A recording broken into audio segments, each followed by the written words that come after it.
Hello, welcome back to Pokar academy. આજે PG set 2019નું paper solve કરી અને તમને જેટલા બને તેટલા ક્વેશ્ચન વહેલી તકે એમના આન્સર અને એનું સોલ્યુશન વિથ એક્સપ્લેનેશન આપવાની ટ્રાય કરીશ. તો ચલો તમારો ટાઈમ વેસ્ટ કર્યા વગર સ્ટાર્ટ કરીએ. Question number 1, number of unknowns in statically determined problem are. હવે નંબર ઓફ અનનોનની વાત કરી છે સૌથી પહેલા ક્વેશ્ચન નંબર 1 ની અંદર. તો નંબર ઓફ અનનોન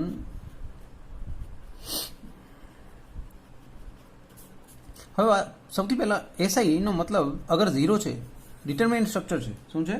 ડિટરમિનેન્ટ સ્ટ્રક્ચર છે સ્ટેટિકલી.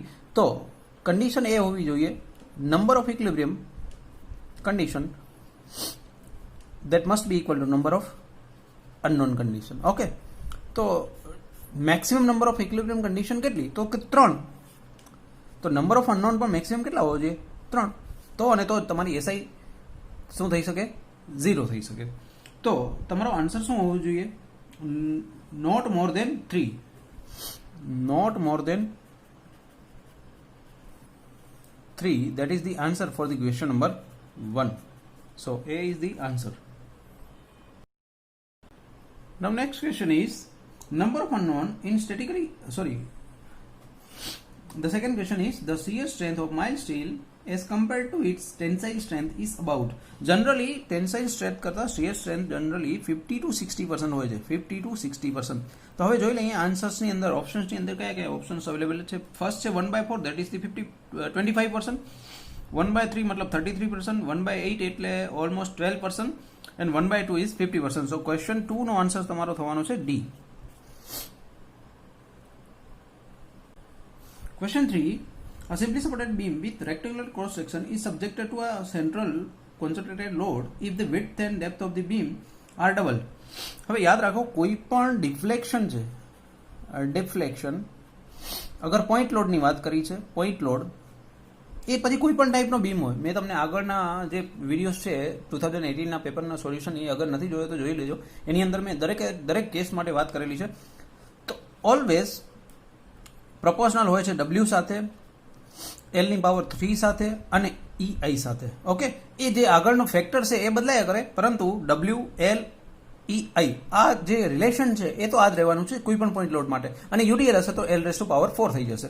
હવે વાત કરીએ શું પૂછ્યું છે, તો કે ડેપ્થ અને વિડ્થ ડબલ કરીએ છીએ. ડેપ્થ અને વિડ્થ શું કરી દઈએ છીએ આપણે? ડબલ. હવે વિડ્થ અને ડેપ્થ કયા કેસમાં આવે? યંગ્સ મોડ્યુલસ ના આવે, આઈ ની અંદર આવે. આઈ એટલે શું? 1/12 બીડી ક્યુબ. એનો મતલબ આ ડબલ કરશું, ધેટ મીન્સ 2. આનો ડબલ કરશું એટલે raise to power 3. Okay, so total will be a 2 and it will be a 16. It will be a 16. So તમારું જે ડિફ્લેક્શન છે એ 1/16 જેટલું થઈ જવાનું છે. તો ડિફ્લેક્શન તમારું 1/16 થઈ જવાનું છે. તો હવે એનો મતલબ શું થયો? એનો મતલબ થયો 1/16 ને આપણે પર્સન્ટેજની અંદર કન્વર્ટ કરીએ તો આન્સર આવશે તમારો 6.25%. 6.25%. તો ક્વેશ્ચન તમારો જે છે એનો આન્સર, તમારો સાચો આન્સર બનશે ડી. યાદ રાખજો, ડેપ્થ અને વિડ્થ બંનેને આપણે ડબલ કરી છે. ઘણા કેસની અંદર તમને શું આપશે? ખાલી ડેપ્થ ડબલ કરવાથી શું થાય છે? તો 1/8 થશે. યાદ રાખજો, 1/8 થશે. કારણ કે આઈ તમારો ડાયરેક્ટલી પ્રપોર્શનલ છે બી અને ડી સાથે, પરંતુ ડિફ્લેક્શન તમારું ઇન્વર્સલી પ્રપોર્શનલ છે આઈ સાથે. એટલે એવું પણ તમે યાદ રાખી શકો, ડિફ્લેક્શન એટલે delta is inversely proportional to B D cube. Okay, આવી રીતે પણ તમે યાદ રાખી શકશો. રેડી? ચલો. Now question number 4 is principal strain occurs in the direction of principal stress, principal plane, coordinates or orthogonal plane. તો યાદ રાખજો, સ્ટ્રેઇનની જ્યારે પણ વાત કરી છે, પ્રિન્સિપલ સ્ટ્રેઇનની વાત કરી છે, ત્યારે હંમેશા તમારો આન્સર હોવો જોઈએ ઓર્થોગોનલ પ્લેન્સ. ઓર્થોગોનલનો મતલબ કાંઈ નથી, 90 એંગલ ઉપર 3 ડાયમેન્શનલ તમે જ્યારે વાત કરો છો, that is the orthogonal planes. તો આન્સર તમારો હોવો જોઈએ D is the correct answer for the given question. Now next question is the radial stress in the thin cylindrical cell. યાદ રાખજો, thin cylindrical cell ની અંદર રેડિયલ સ્ટ્રેસ આપણે count પણ નથી કરતા. એનો મતલબ કે આપણે એને શું કરીએ છીએ, નિગ્લેક્ટ કરીએ છીએ. તો શું ઓપ્શન આવ્યો છે? યસ, ઓપ્શન એ જ કરેક્ટ છે, કારણ કે નેગ્લિજિબલ તમને આપેલું છે. તો યાદ રાખજો, એની અંદર કોઈ ઇક્વેશન આવશે નહીં, કારણ કે રેડિયલ સ્ટ્રેસ આપણે કન્સિડર કરતા નથી in the case of thin cylindrical shell. So next question is an orthography material has. હવે મેં તમને થોડી વાર પહેલા જ કીધું, ઓર્થોગોનલ પ્લેન વિશે મેં વાત કરી. મેં શું કીધું હતું તમને, ત્રણેય પ્લેનની અંદર 90 એંગલ ઉપર તમારો જ્યારે પ્લેન છે એની વાત કરી છે. તો હવે આ તમને શું પૂછ્યું છે કે મટીરિયલ વિશે વાત કરી છે. તો મટીરિયલ ક્યારે કહી શકાય? તો ત્રણેય જે એક્સ વાય ઝેડ, તમારું એક્સ વાય અને ઝેડ જે ડાયરેક્શન આપણે કહી શકીએ, let suppose X Y Z, તો ત્રણેય ડાયરેક્શનની અંદર જો મટીરિયલની પ્રોપર્ટી ડિફરન્ટ આવતી હોય તો એને આપણે શું કહી શકીએ? ઓર્થોટ્રોપિક મટીરિયલ કહી શકાય. તો યાદ રાખજો, ક્વેશ્ચનનો આન્સર છે તમારો C. She is the correct answer. Different properties in the 3 perpendicular direction. So question number 6 છે, એનો આન્સર છે સી.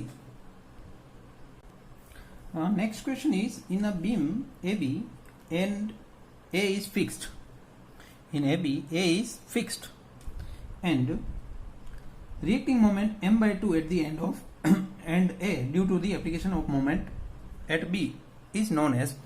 હવે યાદ રાખીએ કે લેટ બીજો સપોર્ટ આપણે એઝ્યુમ કરીએ કે let this is the simply supported.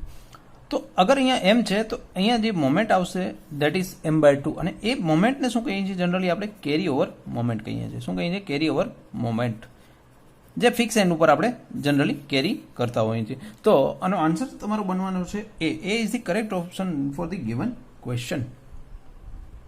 Now next question is the fix end in a conjugated beam is known as. હવે યાદ રાખીએ, ફિક્સ એન્ડ એ હંમેશા તમારો ફ્રી એન્ડ બનશે. Free end in the conjugated beam. Conjugated બીમનો મતલબ શું થાય છે કે તમારો જે M/EI ડાયાગ્રામ છે એને જનરલી આપણે શું કરીએ છીએ? કોન્જ્યુગેટેડ બીમ તરીકે ગણીએ છીએ. કોઈ પણ બીમનો M/EI ડાયાગ્રામ છે એ બીજું કંઈ નથી પરંતુ તમારો કોન્જ્યુગેટેડ બીમ કહેવાય. રેડી. હવે અગર ફ્રી એન્ડ છે તો એ તમારો શું બની જવાનો છે? Fix and. યાદ રાખજો. અગર ત્યાં સિમ્પલી સપોર્ટેડ છે તો એ સિમ્પલી સપોર્ટેડ જ રહેવાનું છે, એમાં કોઈ પણ જાતનો ચેન્જીસ નહીં આવે. પરંતુ આ બે કેસ ખાસ યાદ રાખો, ફ્રી છે એ ફિક્સ એન્ડ બની જશે અને ફિક્સ એન્ડ છે એ તમારો ફ્રી એન્ડ બની જશે ઇન ધી કોન્જ્યુગેટેડ બીમ. હવે અત્યારે જે પ્રશ્ન પૂછ્યો છે ફિક્સ એન્ડ પૂછ્યો છે અને એના માટે જવાબ તમારો આવવાનો છે B. B is the correct answer for the given question. Now next question is slope and deflection of the beam of varying flexure rigidity. પહેલી વસ્તુ તો ફ્લેક્ઝર રિજિડિટી કોને કહીએ છીએ? EI ને આપણે શું કહીએ છીએ? ફ્લેક્ઝર રિજિડિટી. હવે આને કહેવાય ફ્લેક્ઝર રિજિડિટી. હવે એ શું કીધું છે? વેરાઇંગ કીધું છે, મતલબ કે વેરી થાય છે. તો વેરાઇંગ કન્ડિશન માટે નીચેનામાંથી કઈ મેથડ યુઝ કરી શકાય છે? તો મેકકલમ ના યુઝ કરી શકાય. મોહર સર્કલ તો એમાં કામ આવવાની જ નથી. કોન્જ્યુગેટેડ બીમ, યસ, તો કોન્જ્યુગેટેડ બીમ તમારો એક્ઝેક્ટ કરેક્ટ આન્સર છે, કારણ કે ત્યાં M/EI ડાયાગ્રામ જ આપણે, મેં તમને થોડી વાર પહેલા જ મેં વાત કરી, M/EI ડાયાગ્રામ છે એ જ બીજું કંઈ નથી તમારો કોન્જ્યુગેટેડ બીમ છે. તો M/EI ડાયાગ્રામ કઈ વસ્તુની અંદર યુઝ થાય છે? ફ્લેક્ઝર રિજિડિટી તમારી યુઝ થાય છે કોન્જ્યુગેટેડ બીમની અંદર. તો ક્વેશ્ચન જે છે એનો આન્સર છે C. She is the correct answer for the given question. Now next question is the kinetic indeterminacy of determined using for pin joint plane frame. યાદ રાખજો, પ્લેન ફ્રેમ પૂછ્યો છે. Plane frame. તો plane frame પૂછ્યો છે ત્યારે equation તમારું 2J - R આવવું જોઈએ. અને જો તમને સેમ વસ્તુ સ્પેસ ફ્રેમ માટે પૂછી છે તો 3 ડાયમેન્શનલ હોય સ્પેસ. સો જોઈન્ટની અંદર રિએક્શન કેટલા પોસિબલ છે? 3J - R આવી શકે. તો યાદ રાખજો, પ્લેન ફ્રેમ છે એટલે 2 ડાયમેન્શનલ વ્યૂ થયો, 2J - R, અને સ્પેસ ફ્રેમ વાત આવે ત્યારે 3J - R તમારો જવાબ આવવો જોઈએ. અત્યારે તમને પૂછ્યો છે પિન જોઈન્ટ પ્લેન ફ્રેમ, તો ત્યારે તમારો જવાબ આવવો જોઈએ 2J - R. So that is the A is the correct answer for the given question. Now next question is the stiffness coefficient Kij indicate. Kij indicate, જેમ કે K12, K21 આવું અગર તમે મેટ્રિક્સ એનાલિસિસ કર્યું હશે તો ત્યાં તમે આનો કદાચ યુઝ કરેલો હશે.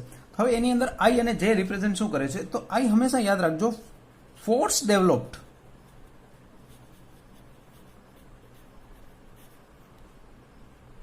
જોઈન્ટ, બરાબર. I રિપ્રેઝેન્ટ કરે છે જોઈન્ટ કયો? જેની અંદર ફોર્સ ડેવલપમેન્ટ થયો હોય. અને J ઇઝ વોટ? જ્યાં તમે ડિસ્પ્લેસમેન્ટ આપ્યું હોય. સો જે ઇઝ નથિંગ બટ ધી, જે જગ્યાએ તમે ડિફોર્મેશન અથવા તો ડિસ્પ્લેસમેન્ટ આપ્યું હોય. ડિસ્પ્લેસમેન્ટ લખી શકો છો અથવા તો તમે લખી શકો છો ડિફોર્મેશન. તો જોઈએ હવે ઓપ્શનની અંદર શું છે. I due to the unit deformation at J. Yes, that is the correct answer for the question number 11. બરાબર. સો મેં શું કીધું છે, ડિસ્પ્લેસમેન્ટ અથવા ડિફોર્મેશન કંઈ પણ અગર તમે આપો છો એટ જે એન્ડ, તો એના કારણે જે પણ ફોર્સ ડેવલપ થાય છે એટ જોઈન્ટ આઈ, એને શું કહેવાય છે, કે આઈ જે. That is the, A answer is the correct four the given question. Now next question is shear wall is design two કેરી. હવે યાદ રાખજો, શિયર વોલ છે એ જનરલી ડિઝાઇન ફોર આપણે કોના માટે કરતા હોઈએ છીએ, લેટરલ લોડ રેઝિસ્ટિંગ સિસ્ટમ માટે કરતા હોય છે. તો લેટરલ લોડ હંમેશા તમારો એક તો શિયર હોઈ શકે, બેન્ડિંગ હોઈ શકે છે, અને ક્યાંક ને ક્યાંક એક્સિયલ ફોર્સિસ પણ લઈ શકતા હોય છે. તો ક્વેશ્ચન જે શિયર વોલ માટે પૂછ્યો છે એના માટે આન્સર બનશે તમારો A, shear, bending and axial. Okay, so all three options are correct. So question number 12 answer is A. Next question, maximum diameter of the reinforcement bar in RCC slab. યાદ રાખજો, RCC slab માટે જે diameter છે એની limit છે, અને limit શું છે, depth by 8. આનાથી વધારે ડાયામીટર તમે યુઝ કરી શકશો નહીં, એ ખાસ ધ્યાન રાખવાનું. લેટ સપોઝ કે એક્ઝામ્પલ માટે લઉં, 120 છે તમારી અગર, તો એના ડિવાઈડ બાય 8 કરી દેવાના. જે તમને ડાયામીટર જે ડાયામીટર તમને મળે છે 15 mm લેટ સપોઝ, તો એનાથી તમારો ડાયામીટર કેવો હોવો જોઈએ, ઓછો હોવો જોઈએ. આનાથી વધારે તમે ડાયામીટર યુઝ ન કરી શકો ઇન ધી સ્લેબ, કારણ કે સ્લેબની થિકનેસ બહુ જ ઓછી હોય છે, એટલા માટે આપણે એને ડાયામીટરની અંદર રિસ્ટ્રિક્શન આપેલું છે. હવે નેક્સ્ટ ક્વેશ્ચન છે, the cantilever beams and slabs, the basic value of span to effective depth ratio is. યાદ રાખજો, કેન્ટિલીવર માટે તમને પૂછ્યો છે, હું તમને ત્રણેય વસ્તુ માટે બતાવી દઉં છું. કેન્ટિલીવર માટે L/D નો રેશિયો હોવો જોઈએ 7. સિમ્પલી સપોર્ટેડ બીમ છે તો L/D નો રેશિયો તમારો હોવો જોઈએ 20. અને અગર તમારો કન્ટિન્યુઅસ બીમ છે તો તમારો L/D નો રેશિયો હોવો જોઈએ 26. આ ત્રણેય વેલ્યુ તમને પૂછી શકે છે. ક્લિયર? તો અને ખાસ વસ્તુ, એક મલ્ટિપ્લિકેશન ફેક્ટર પણ આવે છે, એની વાત કરી દઈએ ખાસ, કે એ કોના ઉપર ડિપેન્ડ કરે છે. તો એ પૂછી શકે છે, આવું ઇક્વેશન જનરેટ કરીને આપ્યું હોય 7 into mm, તો what is the value of mm? હંમેશા ડિપેન્ડ કરે છે તમારા પીટી ઉપર. ઓકે, તો યાદ રાખવાનું, પીટી એન્ડ સ્ટીલ ગ્રેડ, આ બે વસ્તુ ઉપર તમારું શું હોય છે, ડિપેન્ડેબલ હોય છે. તો પૂછી શકે મોડિફિકેશન ફેક્ટરની વેલ્યુ કોના ઉપર ડિપેન્ડ કરે છે, તો પીટી અને સ્ટીલના ગ્રેડ ઉપર. ઓકે, તો અત્યારે જે ક્વેશ્ચન પૂછ્યો છે એનામાં આન્સર છે તમારો 7, અને એ છે કયો આન્સર સાચો બનશે, તો A is the correct option for the given question. Next question is, the effective height of the column with one end effectively held in position and other restrained against the rotation at both the direction. એટલે શું કીધું છે, held in condition કીધી છે for the effectively held. Effectively હેલ્ડનો મતલબ થયો તમારો, પહેલી કન્ડિશન કીધી છે કંઈક આ ટાઈપની, અને બીજો એન્ડ જે કીધો છે કંઈક આ ટાઈપનો, કે બંને સાઈડથી તમે રોટેશન નથી આપી શકતા. એનો મતલબ કંઈ કન્ડિશન આવી છે, ફિક્સ છે, પણ રોટેશન તમે આપી શકતા નથી.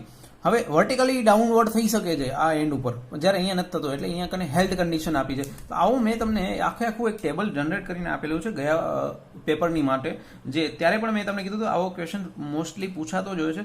અત્યારે તમને એનો ડાયરેક્ટ આન્સર બતાવું છું. આવો કેસ મેં તમને ત્યાં દેખાડેલું છે, ચેક કરી લેજો, આગળના વિડીયોઝની અંદર આપેલું છે. તો 1.2 is the correct answer for the given question. So option તમારો બનશે B. B is the correct answer for the given question. Now next question is, a cylindrical bar of 20 mm diameter and 1 meter length is subjected to a tensile test. Its longitudinal strain is 4 times that the lateral strain. તો યાદ રાખો, longitudinal to lateral 4 times આપી છે, it means modular ratio આપ્યો છે, and that is nothing but the 4. તમને જે આપ્યો છે modular ratio આપ્યો છે, અને મ્યુની ભાષામાં અગર તમને લખવું છે તો એને શું લખી શકાય, 1/4, that is nothing but the 0.25. If the modulus of elasticity is 2 into 10 raised to power 5, Young's modulus તમને આપ્યો છે 2 into 10 raised to power 5 Newton per mm square, then the modulus of rigidity will be, તો તમને G value પૂછી છે. યાદ રાખો, G માટે અને એક ઇક્વેશન ખાસ તમને હું યાદ રખાવી દઉં છું. G એટલે કે શિયર મોડ્યુલસ કહી શકાય, અને બીજી ભાષામાં શું કહી શકાય, શિયર મોડ્યુલસ. યાદ રાખો 2 ડાયમેન્શનલ હોય હંમેશા શિયર મોડ્યુલસ, એટલે આપણે યાદ રાખવા માટે 2. મારા જે એપ્લાઇડ મિકેનિક્સના વિડીયોઝ છે તો તમારા સ્ટ્રેન્થ ઓફ મિકેનિક્સના વિડીયોની અંદર અમે ખાસ વાત કરેલી છે, અગર તમને ટાઈમ મળે તો એ પણ જોઈ લેજો. 1 plus mu, that is the equation for the shear modulus and relation between elastic modulus. તો G આપને ફાઇન્ડ કરવાનો છે. Sorry, I just wrong. E equal to 2G 1 plus mu is the correct equation for the G and E relation. Okay. તો હવે જોઈએ, E તમને આપ્યો છે 2 into 10 to the power 5. 2 is 1 plus mu. mu તમને modular ratio ઉપરથી તમને મળી જવાનો છે 0.25. હવે આને તમે સોલ્વ કરશો એટલે G ની વેલ્યુ તમને મળવાની છે 0.8 into 10 to the power 5. સો જોઈ લઈએ હવે કયો ઓપ્શન સાચો છે. 0.8 into 10 to the power 5 ની અંદર ઓપ્શન કયો સાચો છે? ઓપ્શન છે તમારી પાસે D. D is the correct answer for the given question and that is 0.8 into 10 to the power 5 Newton per mm square. સાથે સાથે વાત કરતા હું, અગર તમને E અને G સાથે બલ્ક મોડ્યુલસ, એટલે કે એને જનરલી આપણે બી તરીકે પણ યુઝ કરતા હોઈએ છીએ અથવા તો કે તરીકે યુઝ કરતા હોઈએ છીએ. બલ્ક મોડ્યુલસ હંમેશા 3 ડાયમેન્શનલમાં હોય, અને આ ઇક્વેશન પણ યાદ રાખી જજો, જેથી કરીને કદાચ આ ઇક્વેશનનો અથવા તો આ ઇક્વેશન બેમાંથી કોઈ પણનો ઇક્વેશન ઉપરથી ડેટાબેઝ આપેલો હોય એનામાંથી તમને ફાઇન્ડ કરવાનું કહી શકે છે. તો બંને ઇક્વેશન ખાસ યાદ રાખી જજો. ઘણી વખત આવી કોમ્પિટિટિવ એક્ઝામની અંદર આનો યુઝ પૂછતા જ હોય છે કોઈક ને કોઈ રીતે. ઘણીવાર ખાલી ઇક્વેશન બેઝ ઉપર પૂછતા હોય છે, ઘણીવાર ડેટા આપીને પૂછતા હોય છે, પરંતુ હોય છે એક્ઝામ્પલની અંદર કોઈ પણ રીતે. Okay. The next question is the combined load factor applied in the ultimate strength design of RCC member is. હવે કેટલો હોય છે? 1.5 હોય છે, એ તમને ખબર જ હોવી જોઈએ. 1.5 is the correct answer for the given question and option is B. Next question લઈ લઈએ. Design of structure should not consider snow load when the roof is steeper than. તો ખાસ યાદ રાખજો, roof is steeper than. હવે આપણે IAS 875 ની અંદર આપેલો છે, જ્યારે તમારો 15 ડિગ્રી હોય ત્યારે આપણે એને કન્સિડર કરતા નથી. તો 15 degree is the correct answer. તો બી ઓપ્શન તમારો સાચો બનવાનો છે. 875 ની અંદર આ વસ્તુ તમને જોવા મળી શકે છે, અગર તમે જોવા માંગતા હો તો. નેક્સ્ટ ક્વેશ્ચન છે, minimum pitch is taken as. D is the diameter of rivet. તો મિનિમમ પીચ યાદ રાખજો, એ તમને યાદ જ હશે. મિનિમમ પીચ વેલ્યુ 2.5 ડી હોય છે, જ્યારે સાથે સાથે વાત કરી લઈએ એજ ડિસ્ટન્સની. એજ ડિસ્ટન્સ તમારું હોય છે 1.70 ડી. યાદ રાખજો, અહીંયા ડી 0 હોય છે. ડી 0 તમારે ડી પ્લસ 2 to 3 mm આપણે એડ કરતા હોઈએ છીએ. ડિપેન્ડ કરે છે તમારો ડાયામીટર ઓરિજિનલ કેટલો છે. તો અગર 24 mm સુધી છે તો જનરલી આપણે 2 mm એડ કરવાના છે. એના પછી 25 પ્લસ જે પણ ડાયામીટર છે એનામાં આપણે કેટલા એડ કરવાના છે? 3 mm. તો જનરલી તમને 16 અને 20 ની વાત કરતા હોય છે એક્ઝામની અંદર, તો 16 અને 20 એ બંને કેસ માટે તમને D0 તરીકે 2 mm જ એડ કરવાના છે. ધેટ મીન્સ 16 આપ્યા હશે તો તમારા 18 mm અથવા તો 20 આપ્યા હશે તો 22 mm લેવાના છે. એટલે તમને અત્યારે પીચ ડિસ્ટન્સનું ઇક્વેશન પૂછ્યું છે, પરંતુ એચ ડિસ્ટન્સનું ઇક્વેશન અથવા તો વેલ્યુ પણ ફાઇન્ડ કરવાનું તમને પૂછી શકે છે. The next is the diameter of taking rivet should not be less than. Generally જે ડાયામીટર હોય છે એ 16 mm કરતા નીચો જનરલી આપણે રાખતા નથી. તો ક્વેશ્ચનનો આન્સર છે 16 mm. That is the B is the correct option for the given question. Now next is the permissible stress in axial tension in megapascal of the net effective area of the section should not exist where Fy is minimum yield strength of the steel in the megapascal. તો આગળ આપણે વાત કરી હતી shear સ્ટ્રેન્થની, અત્યારે વાત કરવાની છે એક્સિયલ ટેન્શન. તો જનરલી 0.6% જેટલું આપણે લેતા હોઈએ છીએ એક્સિયલ ટેન્શન. એવી જ રીતે અગર બિયરિંગની વાત કરી છે, બિયરિંગ કેપેસિટીની વાત કરી છે, તમને અગર પૂછે છે બિયરિંગ કેપેસિટી, તો 0.75 Fy તરીકે તમારે યાદ રાખવાના છે આ એક્સિયલ માટે. અને શિયર સ્ટ્રેન્થ માટે મેં તમને કીધું લગભગ 0.5 to 0.6 તમને જે પણ પછી કન્સિડરેબલ ઓપ્શન આપ્યો હોય એ તમારે ચૂઝ કરી લેવાનો. એક્સિયલ ટેન્શન માટે આવશે 0.6, બિયરિંગ માટે આવશે 0.75, અને અગર તમે શિયર સ્ટ્રેન્થ વાત કરી છે 0.5 to 0.6 or say 50 to 60%. Now next question is lacing bar should be inclined at an angle not more than the. હા, તો યાદ રાખજો લેસિંગ એંગલ માટે હજી let suppose this is your lacing member. તમને જનરલી સિંગલ લેસિંગ હોય છે તો આ ટાઈપનું હોય છે, અને ડબલ લેસિંગ હોય તો તમે ક્રોસમાં જનરેટ થતું હોય છે આવી રીતે, બરાબર, અગર ડબલ હોય તો આ જે એંગલ છે એ જનરલી આપણે રાખતા હોઈએ છીએ 40 to 70 as per the IS 800. Okay, 40 થી 70 ડિગ્રી સુધી રાખી શકતા હોઈએ છીએ, એનાથી વધારે રાખી શકતા નથી. તો અત્યારે શું પૂછ્યું છે, ડિગ્રી એક્સિસ મેમ્બર કેટલા સાથે, તો 70 ડિગ્રી કરતાં વધારે હોવો જોઈએ નહીં. તો આન્સર તમારો બનશે D is the correct option for the given question. ચલો નેક્સ્ટ ક્વેશ્ચન છે, as per IS 800-1984 the maximum salary ratio for a member carrying compressive load resulting from the dead and imposed load. હવે આના માટે મેં તમને already એક આખું table આપ્યું છે, આગળના લેક્ચર્સની અંદર જોઈ લેજો. પણ ડેડ લોડ અને લાઈવ લોડની જ્યારે impose load that means nothing but the live load, compressive condition માટે તમારો જવાબ આવે છે 180. તો option A is the correct four the given question. પરંતુ ખાસ આગળનો ટેબલ આગળના લેક્ચરની અંદર ગયા પેપર 2018ના પેપરની અંદર સોલ્યુશનની અંદર વાત કરેલી છે, પ્લીઝ જોઈ લેજો અગર ના જોયો હોય તો. Now next question is, consolidation is the compression of a soil mass under long term effect. Long term કીધું છે, યાદ રાખજો. કન્સોલિડેશન તમારા 3 કન્ડિશનની અંદર હોઈ શકે છે. તો લોંગ ટર્મની અગર વાત કરીએ છીએ તો હંમેશા એક કેસ કેવો હોય છે કે જે ગ્રેજ્યુઅલી લોડ હોય છે, યાદ રાખજો, ગ્રેજ્યુઅલી લોડ. અને તો તમારો જે ઓપ્શન આપેલા છે એ કેવા છે, 25ની અંદર પહેલો જ ઓપ્શન તમે જોઈ શકશો છો, ગ્રેજ્યુઅલ સ્ટેટિક લોડ આપેલો છે. તો option A is the correct answer for the given question. Long term પૂછ્યો છે એટલા માટે. Now next question, box type structure of question has the shape of, generally shape હોય છે રેક્ટેંગ્યુલર ઇન શેપ. તો option A is the correct answer for the question number 26. The next question is, in the region of made-up soil, the type of foundation most suitable is. made-up soil નો મતલબ છે ત્યાં soil છે, hard રોક નથી. એનો મતલબ શું છે, તમારી વીક સોઇલ પણ કહી શકો છો તમે ત્યાં. તો એવી કેસની અંદર મોટા ભાગે આપણે હાર્ડ રોક ન આવે ત્યાં સુધી આપણે ફાઉન્ડેશન ડેપ્થ રાખવાની હોય છે. તો એ કેસની અંદર તમને યુઝ થશે પાઇલ ફાઉન્ડેશન. પાઇલ ફાઉન્ડેશન યાદ રાખવાનું છે. તો જે આન્સર છે એ બનશે તમારો B is the correct answer for the given question. Now next question is, for the efficient dissipation of the energy, the Froude number of the incoming flow should be between. હવે યાદ રાખજો, fraud number સાથેની વાત કરું છું તો fraud number માટે અગર તમારો ફ્રોડ નંબર 1.7 to 2.5 છે તો એની જે એનર્જી છે દેટ ઇઝ લો 2.5 to 4.5 છે. તો જનરલી લાર્જ વેવ હોય છે એની અંદર.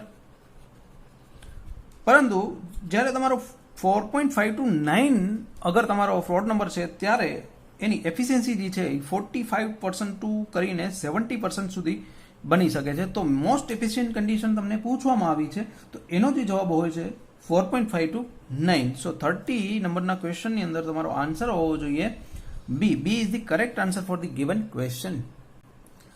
Now next question is, concept of boundary layer was first introduced by the Freundlich. તો ક્વેશ્ચન નંબર ફર્સ્ટ ઇન્ટ્રોડ્યુસ જેને કર્યું હતું આપણો કોન્સેપ્ટ ઓફ બાઉન્ડ્રી લેયર, એનો ઓપ્શનનો આન્સર છે D. D is the correct answer. Freundlich, that is the correct answer for the given question.